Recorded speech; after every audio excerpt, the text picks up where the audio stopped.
Lalagay ko sa screen kung ano yung details na in-avail ko para pwede rin kayo pa-schedule sa kanila. Sipag naman, hindi na ako kasama sa service yun, no? Bali, kasama rin po sa contract natin, sir, lahat po ng mga kahoy na ipapasok po sa bahay. For example po, magdadagdag po kayo ng walk-in closet or kitchen cabinet, papalitan nyo po siya, gusto nyo ng bagong kahoy po na design, sasabihan lang po sa amin para po i-treat natin yung bagong kahoy para hindi po siya kainin. So, liquid base po yan, sir, kung napapansin nyo, nasa taas po nag-start yung technician, pababa po yan, sir, para umagos po. So, mako-cover po niya yung buong kahoy po. For example, ito po. Sa taas po nagbutas yung team natin, sir. Since liquid base, aagos po siya pa rin. Pababa. So, makukoat po natin yung pinakalikod po mismo ng kahoy ng buo. Mapapansin nyo rin, sir, walang amoy yung chemicals na ginagamit natin, sir. Bali, ano yun, sir, safe na po siya sa mga residential. Sa iba po kasi, sir, kailangan pang umalis ng bahay po since may amoy yung yung gamot.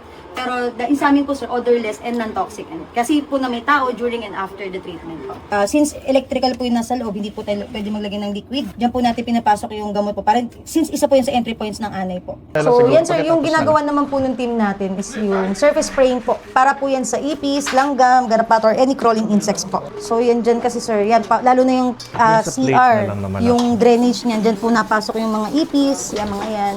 Tsaka sa pinaka-flooring po. Kaya kailangan malagyan din po siya. So, bali ito naman sir, yung ating kitawag na soil treatment. Papansin niyo sir, yan, parang pa-X. So, ang target niya sir, yung paganon, tsaka paganon po na side po ng ating bahay po. Bali ito yung magiging barrier natin sir po para hindi pumasok yung anay po. Bali 1 meter apart yan sir, pa ikot sa bahay po. 2 years na rin po ang effectivity po niyan. Ayun din sir, napansin din po namin na madaming halaman dito sa property niyo, sa bahay niyo po, no? So, nag-conduct din po tayo ng misting, yung kayo nang binubuga po na parang usok, yun naman po yung para sa lamok, sa langaw, or any flying insects po. Yun po. Yan, mga halaman. Safe yan sir, hindi mamamatay yung halaman niyo po kahit nilagyan natin ng chemicals po. Sa mosquito treatment po natin, direct killing naman po siya. Hindi siya kagaya po nung sa may anay na 2 years na tinatagal. So, yung dito po sa misting, kung ano po yung tamaan, yun po yung mamamatay. Avoid po natin na may mga stagnant water po para hindi sila mag-breed po doon.